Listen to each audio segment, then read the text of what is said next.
Hello, everybody. Welcome back to a concert review. It's a few days late. This dates back to September the 20th of 2024. I had the kind of last minute decision to go see Lawrence up in Silver Spring, Maryland at the Fillmore in Silver Spring. Silver Spring is about 23 minutes outside of Washington, D.C. I was in Washington, D.C. over the weekend, and my girlfriend and I, as well as her brother and sister-in-law, went up to the show. Sold out show. One of those standing room only type venues. I had a balcony, um, some chandeliers hanging, that kind of thing.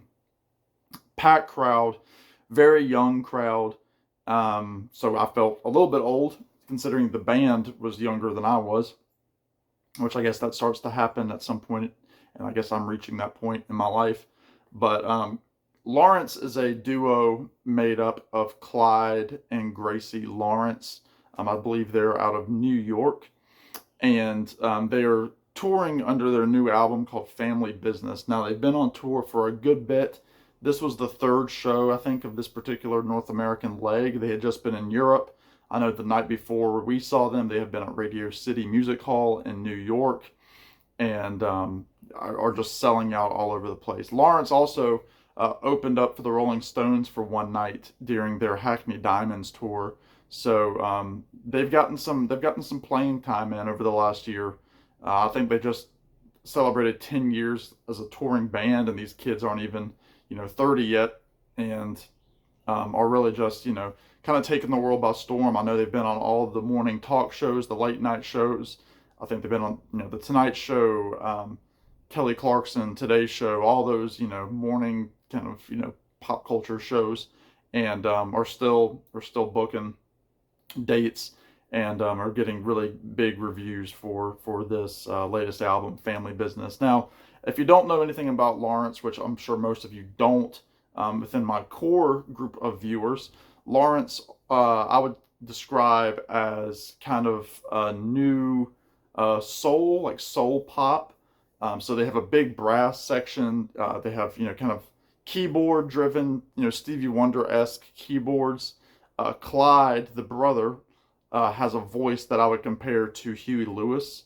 Very soulful, smoky, just a great voice. He's a producer. He's produced some other artists. And Gracie kind of has this, powerhouse, strong belting voice.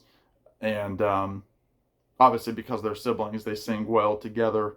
And it's really cool how they have the show set up. They have it set up as though you're at um, an office, so you're there for the family business. And so they had screens before the show and during the show that kind of took you through a day at the office. And it was the band members, kind of narrating, here, here in the break room, or, here at our desk.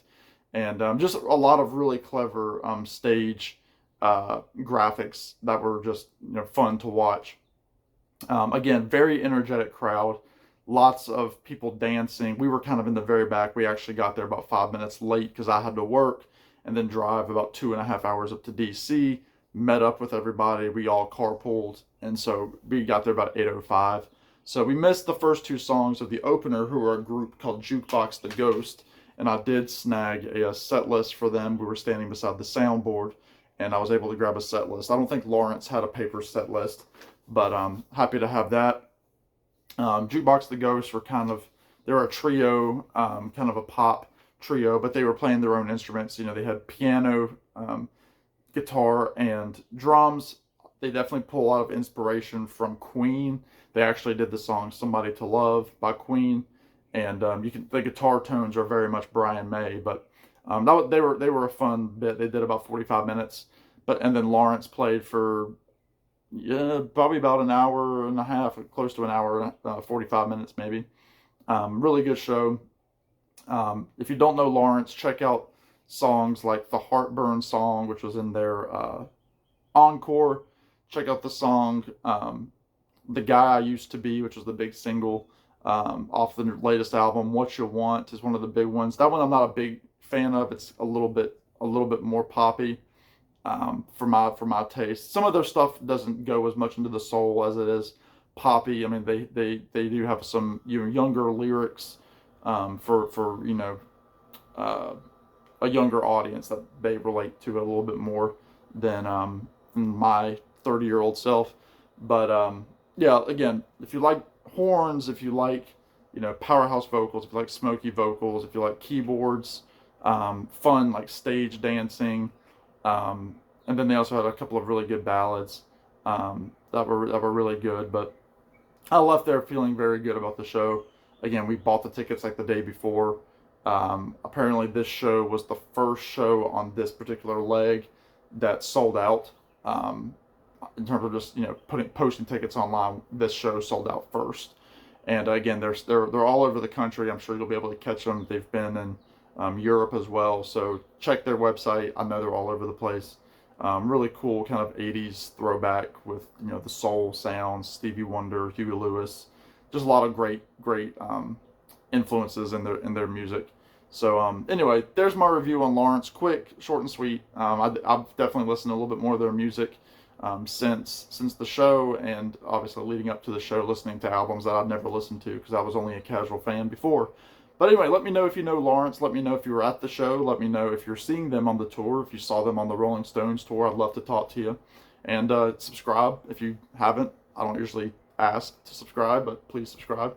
And yeah, we'll talk to you in a bit. I've got a couple of video ideas that are kind of percolating up here. We'll get those out as soon as I can. In the meantime, y'all be good. Take care. We'll talk to you in the next one. Bye now.